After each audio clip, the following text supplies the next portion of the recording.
What's up, guys? Today I'm redrafting the lottery from the 2018 NBA draft, and let's get into it. So, number one, this is obvious. Luka Doncic is by far the best player, in my opinion, from this draft. I root for the Phoenix Suns, so it pains me to say that they didn't select him when they had the chance. Like that was a terrible move by them. They could easily be in the playoffs if they just got Luka, but they didn't. And I mean, Luka's an absolute easy number one pick. He's a beast.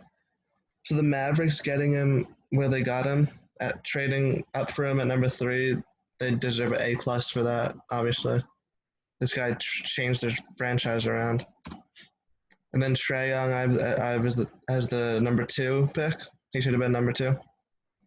The Hawks, I give like an A- for the Hawks in this draft because they did trade Luka to get Trae Young, but they also got something else, and Trae Young has worked out so well for them. You can't really fault them for doing that. You never know if Luka would have maybe struggled in like a high paced offense like the Hawks.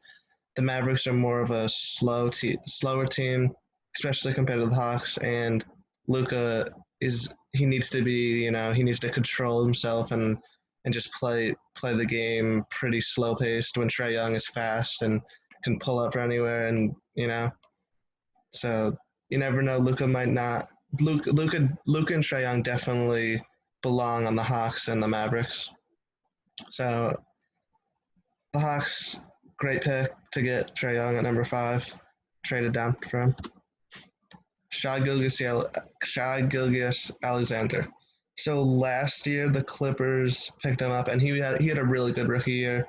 He was really he looked really good for the 11th pick in the draft, but they traded him, which ended up being a great trade for the Thunder. They got so many first round picks. They got SGA and Gallinari, but it was also a good trade for the Clippers because that was the only way they would get Kawhi Leonard, and obviously they got Paul George from the trade, so they had no choice. But SGA for the Clippers wasn't amazing. He was good, but for the Thunder, he stepped up so much this year. One of the most improved players from year one to year two, and he's number three on my list, which the Thunder got an absolute steal trading for him, and he looks like an absolute beast. Number four, I have Jaren Jackson Jr., and this is actually where he went in the draft. Um, he fits the Grizzlies really well. He's a really good. He spreads the floor really well. He can shoot great. He can rim protect. He can move laterally pretty well, and he's just a pretty good player. There's a big gap between like guys like Trae Young and Luka to everyone else. So number four pick in the draft, it's a good pick, but it's not anything amazing. So they could have got Trae Young, and this is before Ja Morant. So if they got Trae Young, then they could have maybe they get the number one pick, and no, they got lucky with the number two pick. But say instead of Ja Morant this year, they could have done, I don't know. Obviously, Ja Morant's really good too, but you can't have Ja Morant and Trae Young. But getting Jaren Jackson worked out pretty well for them, considering they got Ja Morant. If they didn't get Ja Morant and passed up on Trae Young, it wouldn't have been nearly as good. But it worked out for them in next year's draft, which is 2019. DeAndre Ayton, number five. The Suns picked him at number one over Luka, Trae Young, even Jaren Jackson. Obviously, SGA wasn't going to be the number one pick, but DeAndre Ayton, I just like this pick didn't really make much sense to me because centers like Ayton just, I don't think the NBA is evolving. It's more of a guard league. It's more of a shoot league. Like you have to be able to play fast. You have to be able to guard like multiple positions, be versatile. DeAndre Ayton is maybe the least versatile guy on this whole list. He is a great post-up big man. He's at best a below average defender, but the reason why he even is this high is because he is a really good offensive big man. Like if you give him the ball, he can get you a bucket, but he would be way better in like the 90s or 80s or even the 2000s. But now, like, I would rather have Jaren Jackson. I maybe would rather have Michael Porter Jr. Even. I definitely, obviously, Luca, Trae Young, and SGA. But like they passed up on Luca for him, so the Suns got like a D for this pick. Honestly, like passing up on Luca was just such a mistake for them. And also, Aiton has some, you know, off the court issues as well. He got suspended like 25 games, I want to say, or maybe even more than that, like 40 games. So he's a good player, but I just don't think the way he plays is best suited for today's game. And then Michael Porter Jr. Then the Nuggets were able to scoop him up. They didn't even play him his first year because he was injured pretty much the whole year, and he doesn't get too many minutes, but when he plays, he looks really good.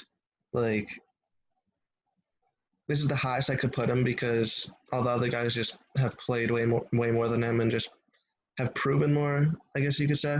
But MPJ, I think, has more potential than anyone on this list besides Luca, even more than Trae Young, because he's the perfect player for today's game. He's a small forward slash power forward that can shoot, that can ISO ball, that can, he could easily be a good defender. He's not a bad defender right now. There's not a big sample size, but if he just doesn't get injured a lot, like this guy could be really good. He has a perfect, he's the build of a superstar. He can drive to the basket. He is a really good offensive rebounder. So he's just a really good. He could be so good. And then the Nuggets just picked him up end of the lottery. Absolute steal for them. Like he if he wasn't injured, he probably would have been the number one pick in the draft.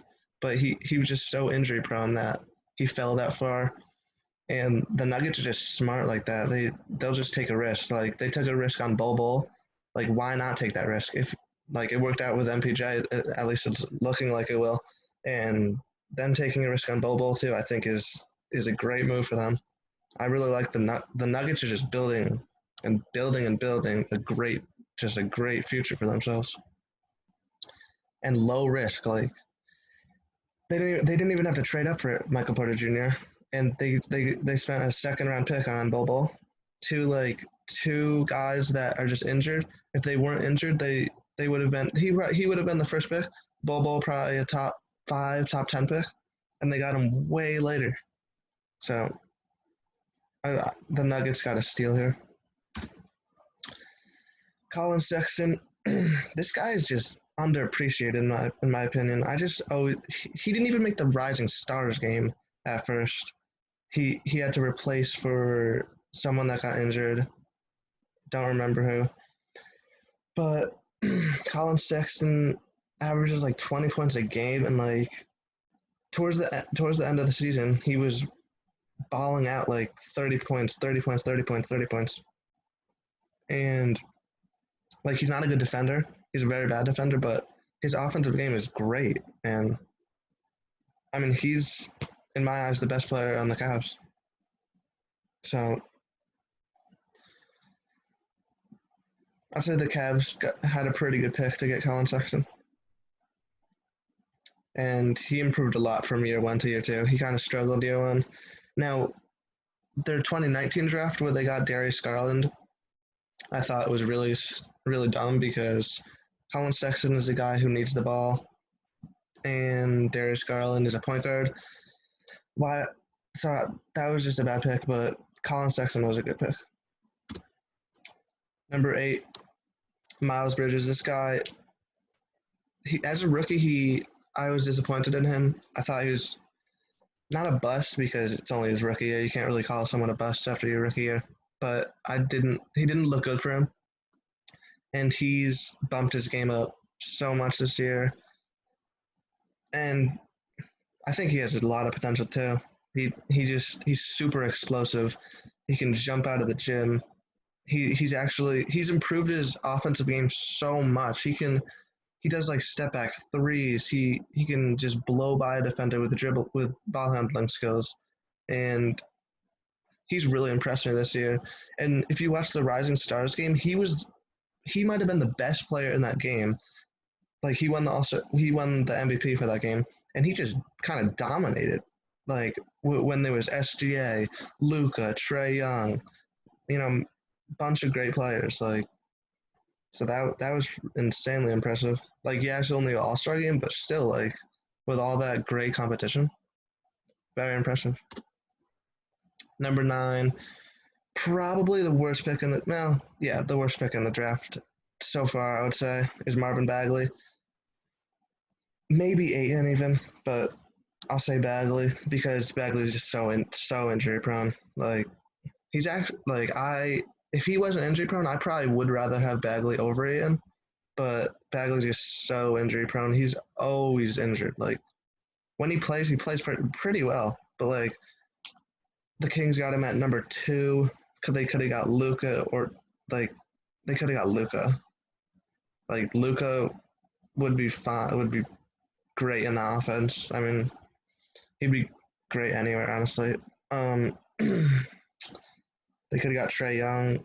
That would have been that's probably unrealistic because they have De'Aaron Fox, but they could have got Jaren Jackson, but they got Bagley, which he was supposed to go number 2. So it's not like it was something crazy like getting Anthony Bennett when the Cavs did that. But Marvin Bagley, he's a good player, just gets injured way too much and was just drafted way too high. It's pretty much what it comes down to. Mitchell Robinson, probably the best pick in the draft. Maybe Luca is the best pick, but Mitchell Robinson probably like the just to find a gem in the. He was a second round pick, and he's top 10. He should have been a top 10 pick, maybe even ahead of Bagley. Honestly, Mitchell Robinson might be the best shot blocker in the league. Like for the amount of minutes he plays, he could get 5 blocks in 15 minutes. Like he's done that before. He catches lobs great. Like he does more than DeAndre Ayton. Like just getting a center like DeAndre Ayton first overall. Still, I just don't like that at all. But Mitchell Robinson is just super athletic. Like he's a beast. Like to get him in the second round, insane pick. Like insane pick. So yeah, he can't. His offensive game is really limited, but just pick and roll. He can catch any lob. I mean, he rim protects. He can protect the paint amazingly. I mean, you don't really want too much more out of your big man. Devontae Graham, another steal of the draft. He was a second round pick as well, and him and Colin Sexton are very similar players, both really good offensive players. But the reason why I put Sexton ahead of him is because Sexton he's been improving from the minute he went on the court to as soon as the lockdown, not the NBA shut down. And Devontae Graham, at the beginning of this season, he was insane. Like he was going off. He he would be top 5 on this list, but then he really started to fall off, and he just kept on falling off, which makes me think that it might be kind of a fluke. Like he's definitely a great second round pick. Don't get me wrong, but it definitely might be a fluke, and I wouldn't like. I don't think he has much upside because like how much he's fallen off since he had that great run. It's kind of like Linsanity, just not as big as Jeremy Lin was, but it's kind of comparable to that, where he's still going to be a good player, but he's fallen off from like a borderline all-star type of level. So that's why I put him lower than Colin Sexton. I think Colin Sexton could easily still be on the rise. I don't think Devontae Graham will improve that much more. Then number 12, I have Mikal Bridges. Now, I like this Suns pick because this is a really versatile player. He's a great defender. Like his wingspan, he could block shots, get steals. He can cover any position. Um, he's improved a lot on his offensive game, and I just love the way he's improved from year one to year two. If the Suns just got Luca and Bridges, they would have had an amazing draft. They would have got a franchise player and a guy that a solid starting small forward or a great six man. But they got Aiton, which it is what it is. But Bridges was a good pick. This is a good pick by the Bucks. They got him at 17, I want to say. And DiVincenzo, his first year he looked really bad, and they didn't even play him at all. They didn't give him a chance. But now he's the best shooting guard on the team. I mean, Chris Middleton is he plays more small forward, so I don't consider him as a shooting guard. But Dante DiVincenzo is super athletic, can shoot lights out, is always hustling his ass off, and he's just a perfect player for the Bucks. And this was a great pick for them because he just fills. I don't think anyone that would have been available at their pick would have been a better fit for them. Maybe, yeah. So number 14, Kevin Huerter. He was a really good pick. The Hawks had a really good draft, getting Trae Young and Kevin Huerter. Really two top 15 talents.